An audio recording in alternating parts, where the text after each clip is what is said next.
Madam ಕೂಡ ನಾವು ಹುಟ್ಟೆ ಈ ಒಂದು ಪೂಜೆಯ ನೆಲದಲ್ಲಿ ಹುಟ್ಟಿ ನಾವು ಬಹಳಷ್ಟು ನಮ್ಮ ಜೀವನ ಪಾವನವಾಯಿತು ಅಂತ ಹೇಳಲಿಕ್ಕೆ ನಾನು ಬಯಸ್ತೇನೆ. ನೋಡಿ, ಮಾನ್ಯ ಮುಖ್ಯಮಂತ್ರಿಗಳಂತ ಸಿದ್ದರಾಮಯ್ಯ ಸಾಹೇಬರು ಭಾಷಣವನ್ನ ಮಾಡುವಂತ ಸಂದರ್ಭದಲ್ಲಿ ಒಂದು ಮಾತನ್ನ ಹೇಳಿದ್ರು. ಈ ಮಠ ಮುಂಚೆಯಿಂದಲೂ ಕೂಡ ಶಿಕ್ಷಣಕ್ಕೆ ಬಹಳಷ್ಟು ಆದ್ಯತೆಯನ್ನು ಕೊಟ್ಟಿತು ಅಂತ ಮಾನ್ಯ ಮುಖ್ಯಮಂತ್ರಿಗಳು ಹೇಳಿದ್ರು.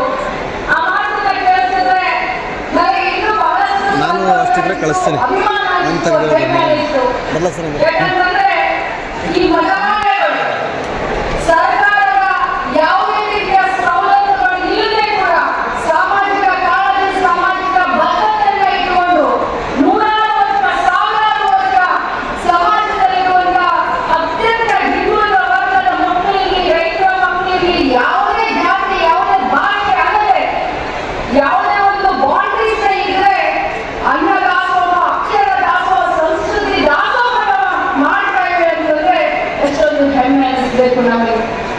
ನೋಡಿ, ನಾನು ಇಲ್ಲಿ ಕೂತ್ಕೊಂಡಾಗ ಕೇಳಿದೆ, ಯಾವ್ಯಾವ ಊರಿಂದ ಬಂದಿದ್ದಾರೆ ಮಕ್ಕಳಿಗೆ ವಿದ್ಯಾಭ್ಯಾಸವನ್ನ ಕಲೀಲಿಕ್ಕೆ ಅಂದಾಗ ಆ ಒಂದು ಭಜನೆಯನ್ನ ಮಾಡುವಂತ ಮಕ್ಕಳನ್ನ ಕರೆದು ಕೇಳ್ತಾ ಇದ್ರೆ ನನಗೆ ರೋಮಾಂಚನ ಆಯ್ತು. ಒಬ್ರು ಬೀದರ್ ಅಂದ್ರು, ಒಬ್ರು ಮಂಡ್ಯ ಅಂದ್ರು, ಒಬ್ರು ಗದಗ ಅಂದ್ರು, ಒಬ್ರು ಹಾವೇರಿ ಅಂದ್ರು, ಒಬ್ರು ಸಾಂಸ್ಕೃತಿಕವಾಗಿರ್ಬೋದು, ರೈತರನ್ನ, ರೈತ ಮಹಿಳೆಯರನ್ನ ಪ್ರೋತ್ಸಾಹಿಸುವುದಾಗಿರ್ಬೋದು, ಶೈಕ್ಷಣಿಕ ಆಗಿರ್ಬೋದು, ಹಳ್ಳಿಯ ಸೊಗಡನ್ನ ಇನ್ನೂ ನೆನಪಿಸುವಂತ ಮತ್ತು ನಮ್ಮ ಸಂಸ್ಕೃತಿಯನ್ನ ನಮ್ಮ ಮುಂದಿನ ಪೀಳಿಗೆ ನೋಡಬೇಕು, ಆ ಸಂಸ್ಕೃತಿ ಉಳಿಬೇಕು, ಬೆಳೆಸಬೇಕು ಅನ್ನುವಂಥ ನಿಟ್ಟಿನಲ್ಲಿ ಅನೇಕ ಕಾರ್ಯಕ್ರಮಗಳನ್ನ ಸುಮಾರು 6 ದಿನ ಇವರು ಪ್ರಸ್ತುತಪಡಿಸ್ತಾ ಇದ್ದಾರೆ.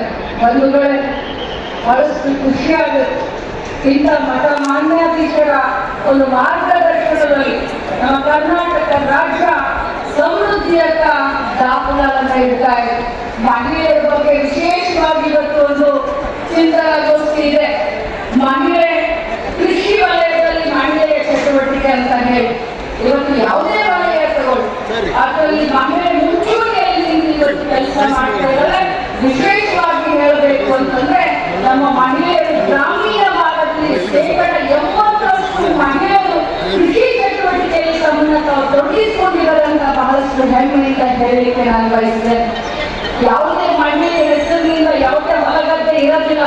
ಇಲ್ಲ, ಯಾರಾದ್ರೂ ಮಹಿಳೆ ಹೆಸರು ಮೇಲೆ, ಮಗಳ ಹೆಸರು ಮೇಲೆ, ಹೆಂಡತಿ ಹೆಸರು ಮೇಲೆ ಹೊಲಗದ್ದೆಯನ್ನು ಬರೆದುಕೊಟ್ಟಿರ್ತೀರಾ? ಮತ್ತಷ್ಟು ಸುದ್ದಿಗಳಿಗಾಗಿ ನೋಡ್ತಾ ಇರಿ ಪಬ್ಲಿಕ್ ನ್ಯೂಸ್ 24x7. ಇದು ಸತ್ಯದ ಧ್ವನಿ.